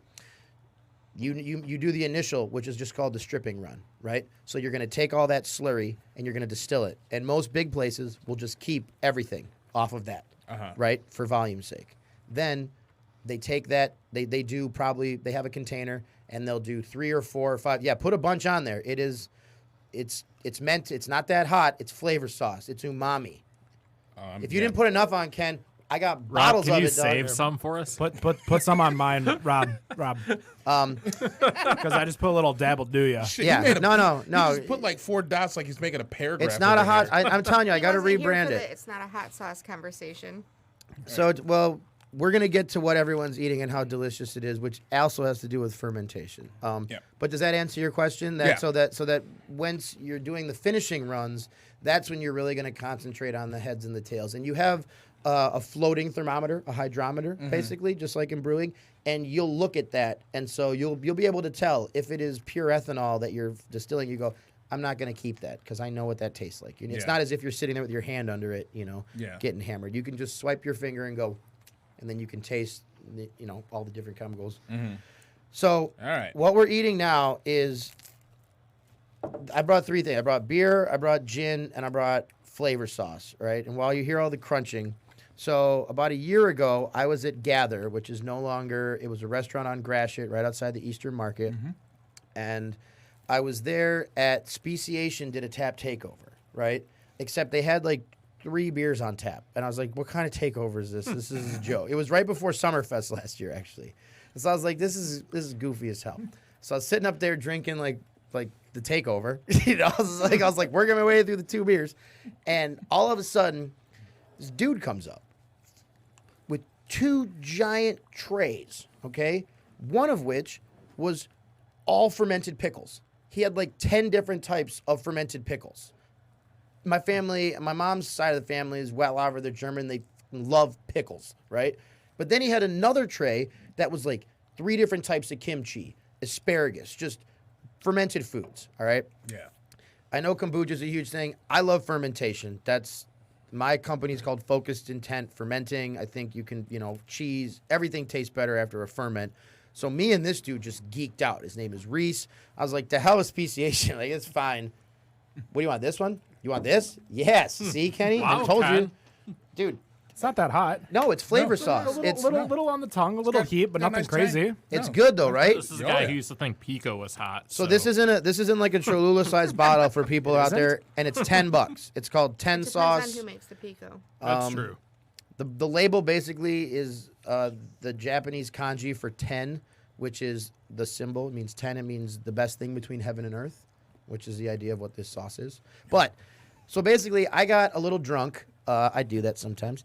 And I'm just talking to this dude for 2.5 hours about fermented shit. Like he got his dude. He's guys coming up to bus tables, and Reese goes, "Hey," and we're on the second floor at this point, right? So if you've ever been to Gather, there was a bar, and then on the second floor was, what was the name of that place? Collect, which was a cool beer bar. I don't know what they're doing there. I know it's under new ownership. But so this dude had to run down like 3 flights of stairs. And he's like, "Go get the fermented black garlic." He's got like, he was just firing off at this kid to bring up fermented plates of like Top Hot and shit. I was like, "Okay, man, you're now my new best friend officially. And so have you ever thought about fermenting in a bourbon barrel?" And he's like, "Have I?" So then we just, like, I was like, "Okay, check this out. I have at my brewery," this was last summer, so this was before it all hit the fan. I was like, "I have a 25-gallon Valentine bourbon barrel that I had Black Lotus barley wine in. I had 5 of them. One of them in the summer, one of them 2 years ago in the middle of the summer, the bung blew off because it re-fermented, and I was gone, and the owner decided to, instead of finding the cap, or the cork, and putting it back in, he put like a piece of paper towel in the bung." No. Yeah, dude. I came back on a Monday, and I was like, what the shit happened in here? There's like foam everywhere. It looks like, yeah, it just was gross. And then I see this piece of paper towel, and he's like, "Yeah, man, it blew up this on Saturday." And I was like, well, point being, it oxidized. If you have a beer that you then put oxygen to, especially in a barrel, and a paper towel, while being a good, like this pizza's on it right now, it is a good barrier between the wood. It's not an oxygen barrier. It's a quicker picker upper. It picks it up. It doesn't keep it in. Keeps it in, exactly. If you try to stuff it in a 2-liter in the top of it and turn it over, the 2-liter will drain out. Yeah. All right. Well, we have tried some gin. We tried some beer. We tried some flavor sauce. What do you think of it? It's good. I love it because it's got, I'm gonna be honest, it's got the flavor still in my mouth, like the heat of it, but it's not like I want to die kind of heat. Like it's my and you have to understand, and Dan can attest, and so can everyone else, I'm a bitch when it comes to heat. Well, yeah, they said you did a dot and then you went back in for it, dude. Well, you told me to go back in for it, Yep. so I wasn't gonna half-ass it. But this is the same. Like I remember, I think it was 2018 or 2017, the Summer Beer Festival. Dan gives me Ghost Pepper Dragon Tracks, and he says, "Try this." And Dan knows very well that I do not do spice, and it's not like I've hidden it. Like I just don't like spice. And I go, "If I don't like this, I'm gonna pour this over your head." And he goes, "Just try it." And I tried it and I loved it. And that sucks is that there are some beers that use the ghost pepper to enhance the flavor of the beer. And there are some beers that are like, "Hey, we're just going to fucking put ghost pepper in it and make it as hot as hell." Yep. So when I find like Dragon Tracks over at Witch's Hat, shout out to them, that's a perfect ghost pepper beer in my opinion, because it is a beer with ghost peppers, not a ghost pepper beer. Well, balance. Yeah. Everything's about balance, right? Yep. So before we take a break, because we're going to have one more segment with Nick the Brewer, March Draftness is coming out in 2020. Last year's winner, Brewery 424, is coming back to retain their title. And we have a little bit of a surprise, so I'm going to go down the first 32 breweries. That is the amount we had last year. Do we have these in divisions? We do not. The ranking system, for those of you who don't know, just so you know how we ranked them, quote unquote, we ranked them based solely on Facebook likes, because there is no true way to rank a brewery, whether it's production, whether it's, how old they are. No matter what, nobody's going to be happy. So the only way to do it on a social media competition is to use a social media output to choose. So with that in mind, your first 32, this is just in alphabetical order. So there's going to be high and low numbers in here. You got 734 Brewing, Aberrant, Albion Malibu, Arclight, Austin Brothers, who I believe was runner-up last year. B Nectar is coming in, which means we might be buying a keg of mead, which is going to be expensive. Yeah. Just a bit. The 2017 and 2018 champions coming out of retirement, that is Baffin Brewing coming back. You're letting them back in? We had the most amount of breweries they went up against was 23. Shout out to Nomeo, Leon at Baffin, baby. Barrel and Beam, who just won a Brewery of the Year competition. Well done, B&B. Yeah, new Brewery of the Year, I believe, which we actually had them on our Fall Beer Fest show. Great interview. Batch Brewing, home of Naokuma. Beards Brewery, Big Buck, Big Heart, Blake's Brewing, Brew Detroit, Brewery 424, your reigning champs, Brewery Becker, Brewery Face On, Broadleaf, Brooks Brewing, Cadillac Straits, Canton Brewworks, Copper Hop, Crankers, Creston, Dark Horse, Dearborn, DeHops, Downey, Drafting Table, Draft Horse, Eternity, and X Fermentation. Those are the first 32 breweries that are going to be in the March Draftness. That's going to start actually on March 7th, but we're going to take a quick break. We'll be right back with the Better on Draft podcast.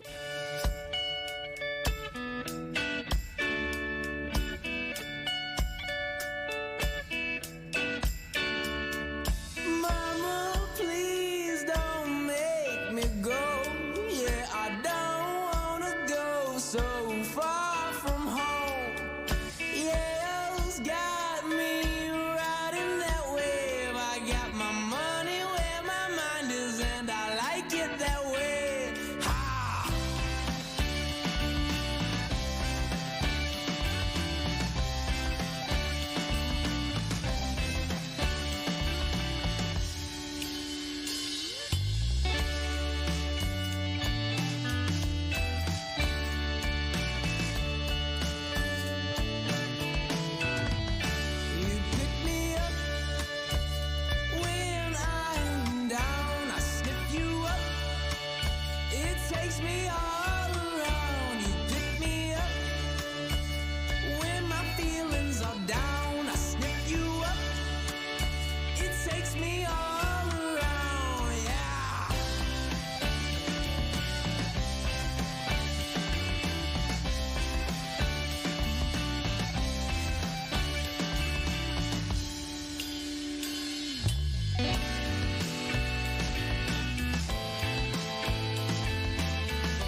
And we're back. Better on Draft Podcast 207.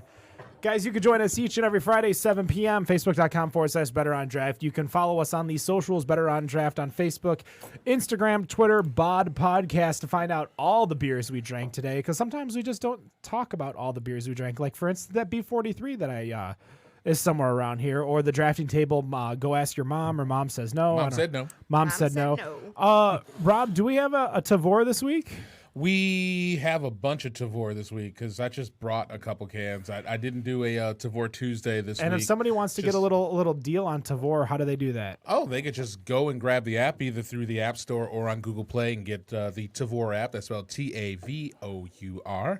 And that will... Can I get it on my BlackBerry? You can Probably not get it on your BlackBerry. work. What about my Windows-based phone? Maybe. I used to have a Blackjack. What Remember about- the Blackjacks? What about your Fire phone? Oh, damn, that goes back. No. I was going to say, I used to sell phones. I don't even know the Fire That was the phone. Amazon. That was the Fire Amazon phone. Yes. Oh. Yeah, Amazon did have a phone. That was after I was selling phones. I was selling the Motorola Razr. What if you get your phone at Walmart like I do? I mean, they sell decent They sell phones. decent phones there. Yeah, there's no... Straight A talk. little straight talk. I mean, it's still using Android, so I mean, you can still get it through that way. Shout out Samsung. Oh yeah, but I mean, I got an Android. I got my OnePlus right here. Oh, nice. Your Nice. OnePlus 2? OnePlus 7T Pro. Oh, Wow. okay. But yeah, that app is out there. There are quite a few beers that are available that are stuff that is out of state. And one more time, what's that code? They can get a discount? They can use the code Robert, ROBEAR, and that will allow them to get a $10 credit after they spend $25 on some of the select beers that are out there. Yeah, not available in Arizona. I tried. Oh, Yeah. no, okay.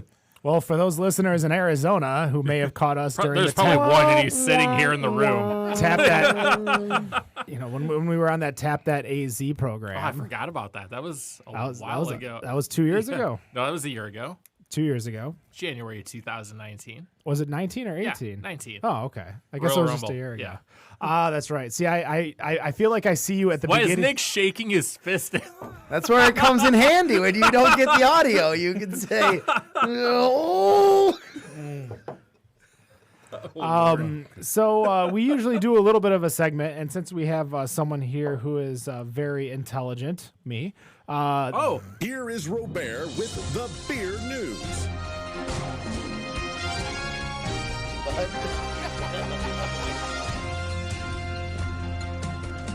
Spent a lot of money on that. Good evening.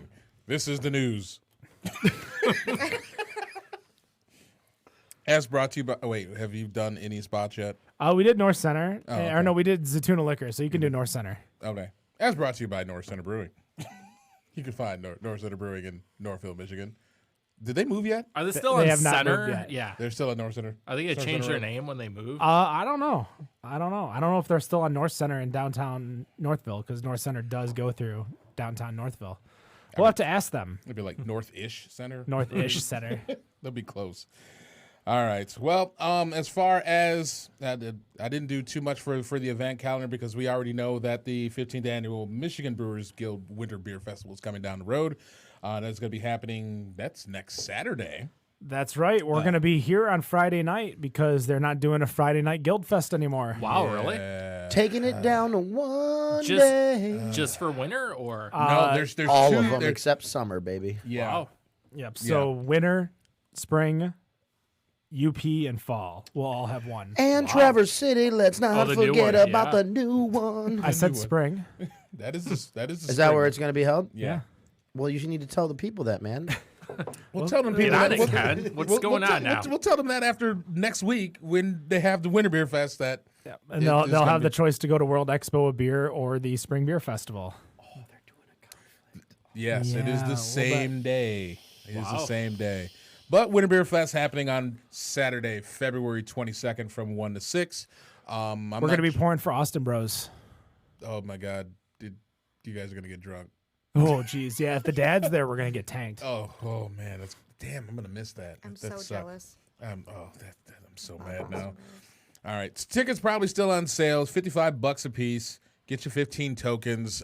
There is probably the $5 non-drinking designated drivers, and unfortunately, since it has to be reminded once again, that designated driver ticket does not guarantee you getting a designated driver when your ass gets drunk.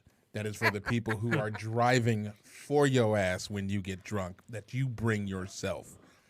Do not expect the guild to provide you with What a this driver. $5 or designated driver ticket won't get me back home to Detroit? I don't understand why it won't. What if they actually started marketing a $50 add-on where you were guaranteed a DD driver, like God. super Well, I mean, Like VIP? an Uber home. But I think that's the thing is that Totally if worth it. you're in Comstock Park and you got out there from Detroit and $50 to drive someone to drive you from there to Detroit and back, oh, that's a fucking steal. No. What if But they live in Detroit? That's why you pay for fucking Motor City Brew I was just tours. gonna say that. Don't we have a bus company here that will take you there? Shout out buses. Yeah, Motor City Brew Tours. they'll get So you take the city bus back to? Is that? No, I'm just they'll take you spitballing home, here, too. guys. it's the fast bus. It's the fast bus. So that, Oh, it I've doesn't actually stop. done that Not before, as and many it's stops. actually pretty awesome. You can drink Yeah. on the bus. Yes, Yeah, you can drink on the bus. you get to drink on the bus. There's It's a like a place you can go Greyhound? nap if you need to. Do they take you back after the festival's done, Yes. so you don't have to stay? You can go all the way out to Grand Rapids and come home.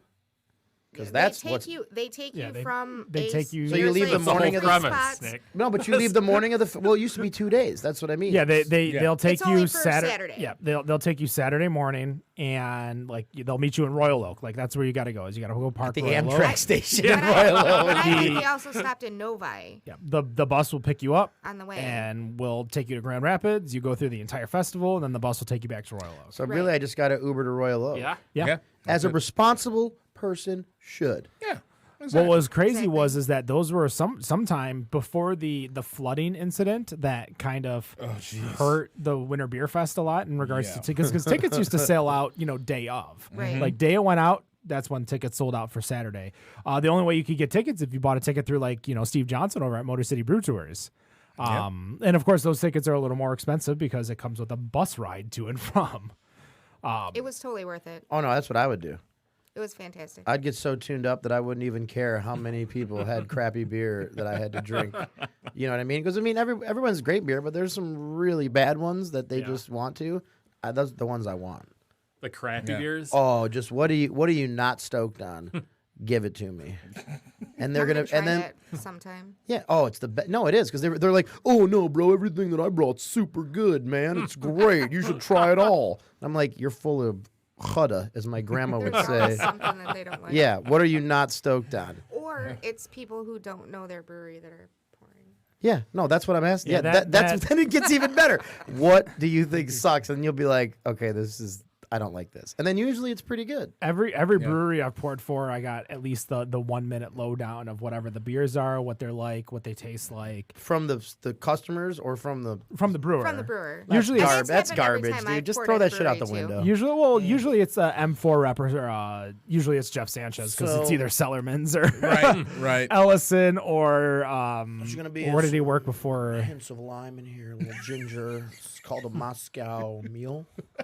I've been to beer make it sound festivals so before where I ordinary. poured that the people pouring with me knew absolutely nothing about Oh, that happens beer. all the time All the for the time. smaller beer They have no festivals, idea. like the Zoo Brew. Like, I've actually told people, just go sit down. I'm going to take care of this. Because Beat they it, were nerd. like, they were like recommending stuff. I'm like, that's not true, right?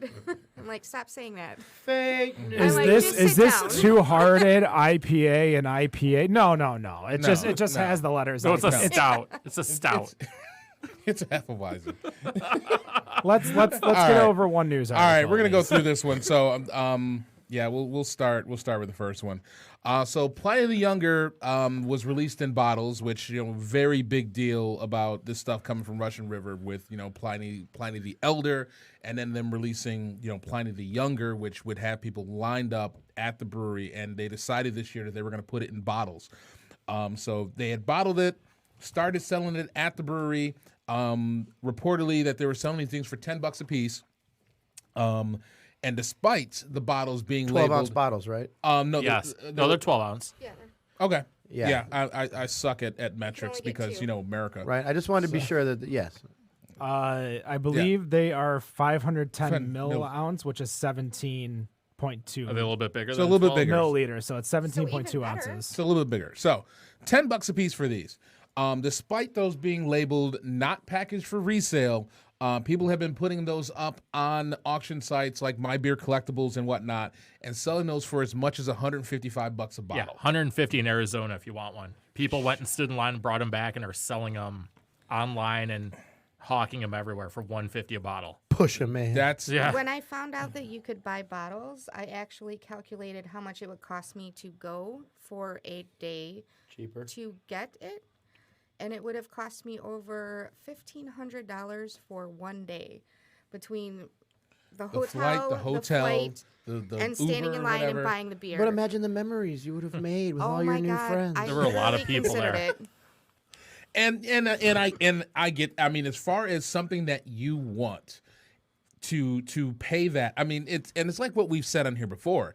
If that is what you think the beer is worth to you, then I don't see the problem in you paying that money if that's what it's worth to you. If you're like dropping that much money for a flight to go out there and do that, I mean, You better be going to Galaxy's Edge. I remember wanting thought to about it, I'm drain not pour gonna that lie. heady topper back in I'm like, early is this gonna make episodes. it- Am I going to be okay with this? Right, No. and I mean, like with some of the others that we've had, like the Heady Topper, we've had the Pliny the Elder on the show, and for both of them, I'm just like, all Yeah. right, it's a beer. It's and I think that a lot of it, and one of the things that actually that came out in this that I read in this article, it was on eater.com, that it was saying that the ratings for the beer were pretty high, but when you did it in a blind taste test, it basically was just kind of average at best. So it's like It's even worse. it's like you're paying for and you're enjoying the scarcity of the beer, not necessarily the beer itself. It's just, oh my God, there's this white whale that I'm never going to get, and all of a sudden I got it, and this thing is going to be the greatest thing I've ever had. So you're It's on my actually list. saying that the fact there's only 3 cases of the award-winning barley wine and possibly 4 cases of this barrel-aged black IPA left, it's kind of in the same vein. I'm not putting words in your mouth. No, I'm no, just cut, trying. cut his mic off. We're not raising the prices on these right now. I mean, all I can say right now is that Can we you've raise got the price medal. after we buy them. Yeah, after we buy, when there's only one case left, then you can jack. But let up me the- ask you this: have you ever slept overnight to see a movie, and then you saw the movie and you said that was worth sleeping out in the cold for that movie?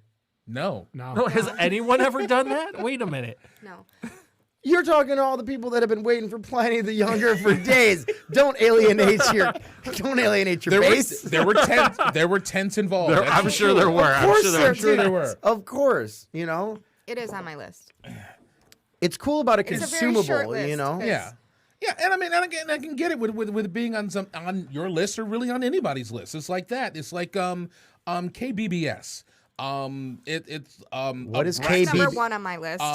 Kentucky Bourbon Barrel Stout. I think that's Toppling Goliath, isn't it? That is toppling Goliath. Yeah. Goliath. Kentucky Brunch Brand Stout. Yes.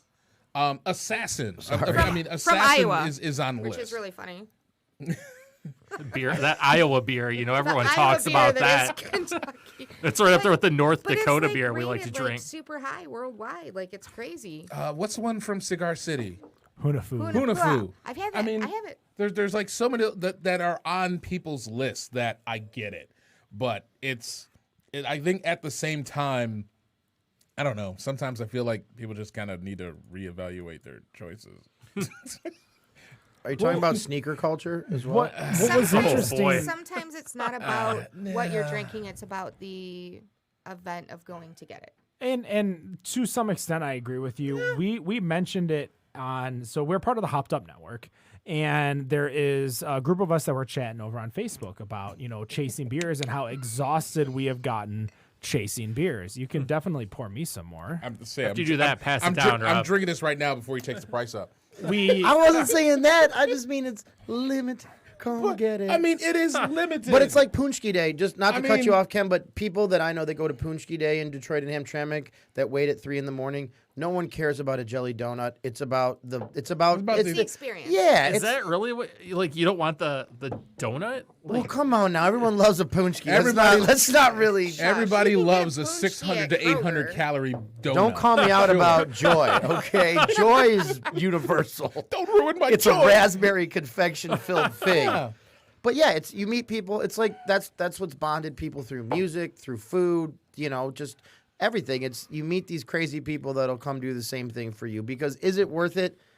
Hell no. But as a producer of it, I love the idea that someday, if somebody buys this barley wine and then 10 years later, like I've been making these resin artworks. Like you build a box and you sink things in resin. And I sunk one of these black IPAs full into it with the inner workings of a record player. Because the idea is it takes a lot of whirring parts to, But the idea that in 20 years I could crack this bottle and I could drink it and it'll mean way more to me because it's a piece of artwork I made in my 30s and now I'm in my 60s. No matter what it tastes like, I'm going to remember. Oh, Jesus, come on Jimmy. now. What are you doing? I'm spilling my own gin because Is I'm it going to trying hold to. up that long? 20 years, really? Hell no, it'll taste like garbage. That's the thing. But Like I've had no. Utopias from was that Boston Simmons. Beer Company? Yeah. Yes. Garbage. Like it was. I mean, I had one that was aged for like 6 years. It was with Ian from Sellerman's now of Griffin Claw, and we did an Avery Epic. He had like 25 beers from Avery spanning like 10 years. oh my god. And it was amazing. We had charcuterie. It was one of the coolest things I've ever been to as far as just visceral experiences. But I'm not gonna lie, a lot of it tasted like garbage. Yeah. And that's just because.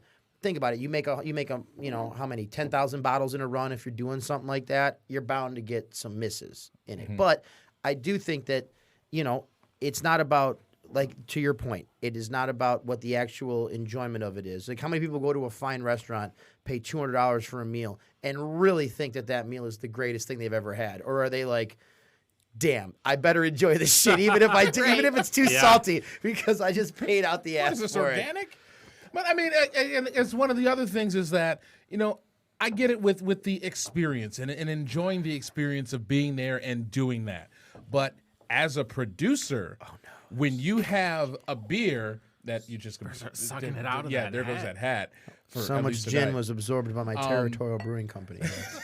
But I mean, as a producer, all in the if you're producing a beer that you're selling at $10 a bottle and somebody's turning around and selling it, in your face at $155 a bottle, How would that make me feel? how's it going to make you feel? Well, to be honest, if in the same vein that if I'm a musician and I've sold out and you've spent 2 days camping out to get tickets for the event, and then I pull up on my bus and you, after your stinky ass for 2 days, gets tickets, turns around and sells them to some upper crust, socialite for $1,000, I'm going to go, hell yeah, you're going to like, that's what it was worth to you for that validation in a way, then that means that my product is like cool. I wish you could have come and done it, but if you needed the money that bad, and you didn't have a job that you could spend 2 days butt crusting in a tent in front of the thing to do it, then Well, let's Butt crusty let's in kind of a go tent. back because Rob, you won't remember because you weren't there. Better on Draft episode 149 with Drafting Table. We had them on here, and they had a beer that was an elusive beer that was going for $300+ per bottle. I was here for like 20 minutes. Oh, did we drink the Malo before That you? might you be drank another the one on Mallow. my list. so were they salty or were they happy? They didn't care. Yeah, why not? They're like it was they're like we couldn't there's no way they could sell that beer for $300 to everyone. Absolutely, that's the point. And then not to keep bringing it back to me, but okay, I'm a one person now. I don't have a company. I have 2 beers in my cellar, right? If I don't sell them, what are they? They're Your beers to drink. They're they're- shelf turds. No, they are cubes of mass that I have to move. They're product that's sitting there. Right. If I'm a creative person, and as a creative person, that gets mucked up because we're creating a product, a commodity. But as a creative, if I'm going to create this thing, I got to sell it, or else I'm just left with shit. So the sad thing is that could they ever sell that for what it was worth? Absolutely not. That's not a business model. That is not anything that's going to net you any return. The fact that you've captured lightning in a bottle, so to speak, because look, I'm selling literally the world's best beer twice over for $15 a bottle and a deuce, You and could it's put like a fake metal on those bottles and just sell them for like $10 more, just so they had the metal. to the original label. But that's what's crazy is that you can get validation, but it's what were Beanie Babies? What was Talking Elmo? It's like the mob mentality is a crazy thing to harness, and it's like the Always Sunny episode where Frank is an art dealer, and they're like, yes, you would pay for that, but I wouldn't. I would never pay money for that. And so it's, if you can do it, you can't feel anything but happiness, because also, as a producer, and especially in the beer world, Ken, to answer your question about drafting table, I'm sure they've made a ton of shit that they can barely sell, that they got to cut prices on and do happy hour for because it didn't work out. So when you hit that number, you're like, hell yeah, you want to pay $600 for a case of this shit that I can make tomorrow? Woo! Ric Flair, baby. The They fact talked that people are about still talking about it is kind of a big deal. yeah, and the big Yeah. thing is they hated cleaning the mash tun because of all the actual The marshmallow. freaking they what if- put in. marshmallow fluff. But what if they kept doing it and then it wasn't cool anymore? Well, that's kind of what we see with KBS, CBS, KBS. CBS, by the Espresso. way, is I'm not gonna throw shade on Founders or anything, but I will. had a pint of that. No, I had a pint of it because I went to somewhere and they didn't know what it was, and I was like, this is disgusting. And I've never, whatever. You want to serve a beer in a thimble, it's fine. But if you give me a pint of beer and I can't drink it and I say this shit is disgusting, that is how I felt. And then the manager was like, we're sorry. This waitress didn't know that I was like, you served me a beer, okay? If you ever gave me a steak and the plate was wrong, it wouldn't make the steak taste like shit. Like, you know what I mean? It would, oh, the plate is the size of this kitchen table. Clearly the steak is wrong. Or it's on the teacup saucer. I was like, I can't drink this beer even if it was in a thimble because it just tastes like candied, unfermented beer. So to my point, I don't know. I don't even know where I was going. Fuck KBS. All right. Before we end the night, Or CBS, sorry. KBS is... I want to play a little fun game with you guys. Because we were talking about, obviously, secondary markets and KBBS out of Toppling Goliath. Over on My Beer Collectibles, you can actually buy a bottle of 2018 KBBS.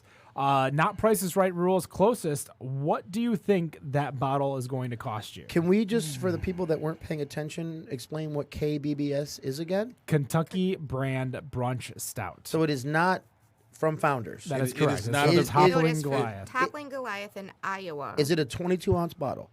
I believe I thought it was a bomber. It is a bomber. Okay. That's 22 ounces. Is it wax dipped? It is wax dipped. The wax is silver, if that helps you. Oh, that definitely helps I me. believe they change the color every year. Top-rated beers. I thought they did. Yeah. Oh, it helps me. Now, are we doing resale or are we doing... A secondary. resale. Second there. oh, shit. This is All like right. what you want on The Price is Right, but what you could fence it for. But more. Because that would be, no one wants your Yeah. boat If I and want trip this to defense. Phoenix. bottle from toast to you, I'm going to go with a... this person's from Michigan too. Oh, they're Who's selling They're a it? dick. Yeah. That's Should we a go over to their 14-hour house right now? drive. If you have any open comments on this website and you know this person, you send me them. I have a dog. We'll go to their house. We'll strong arm them. I'm going to go with, because people are stupid, $420. Oh, of course. Stoner, Oh, yeah, stoner, good, stoner good. number. Dan, what about you? 20. I have no idea. Just gotta throw a number out there. Sure, $4.99. You're a $4.99. dick. You just. Oh. I Wendy. totally Where is priced it? this right at you. 2018, 850. Oh my $850. god! Holy shit! Are we out? Rob. Give me that $900 beer. What? That $1.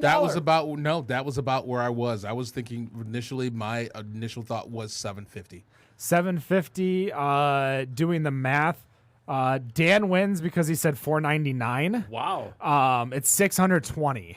Holy Hey, crap! hey. So I would clap for you on The Price is Right, but I would have hate in my heart. Would you? Oh, you'd be saying after you'd be like, all right. Oh no, I would sell it, but I guys, one more because this is gonna just fuck you guys up a little bit more. All right. 2019, same bottle, but it's hand signed by the brewmaster thanks to Slice Count 69. Slice count. So My Slice Beer Count, Collectibles. Slice Count 69 is the one selling the slippery bottle, and Yeah. it's the same What is thing. this website? It's 2019. It's My a Beer Collectibles. Same beer need to though. look at this. Same beer, 2019 So- though, so it's a year newer. It was 620. That was the winning bid. 620 was the 2018 one. I'm going fucking last because I just got pimped that last round. Okay? you I don't totally care. did. I Yeah. totally played. No, off you what did. All right, said. I'll go. I'll go first. We'll go around the other way. So signed. signed by the year later- brewmaster. Signed by the brewmaster. Then I'm going to start at $1,200. You're gross. I have I'm a gonna Jimmy stick with Russell signed 850. bottle of $8.50? wild turkey at my I'm going back house. with $4.99. $4.99. Can I get the bids again, Drew? 1,200, $4.99. $8.50, $4.99. $8.50. Oh no. I'm gonna say cool $9.99, Drew. Doing the math, $8.50 wins $900. Oh. Because it's hand signed. You lost. $8.50 wins. That's me. You said $8.50. $9.99. Not made for television, Guys, I guess, before guys. we end the night, Nick, thank you so much for coming. The other 32 breweries that are going to be in March Draftness 2020 starting March 7th. Farmington, Five Shores, Grand River Guardian, Harbor Light, Haymarket, Jamex, Liberty Street, Midland, Mitten, North Center Brewing, North Pier, Oddside Ales, One Well, Ozones, Phillips Orchards, Presidential, Railtown, Rake Beer, Roke, Royal Oak, Salt Springs, Sanctuary, Snowbelt, Speciation, Tapestry, Tenacity, Territorial, Third Nature, Three Blondes Brewery, Tri-City, and Vandermill. That Nice. rounds out your 64 brewery bracket. We will start announcing who is going to be facing who in the first week in the coming weeks. Nick the Brewer, thank you so much for coming. You can find him at Nick the Brewer on Instagram. Slide into those DMs if you got a job opportunity or if you want some of that amazing sauce that he's selling. Sweet Ninja liquid. Pirate. Hey, thanks a lot, guys. I had a great time. And honestly, no matter what you think of your beer, we think it's bad. No, do it. Just finish. Better on draft. Damn. Can we do that one more time, please? I'll do better. Sure, it's Better on draft. Have a good night. God bless America.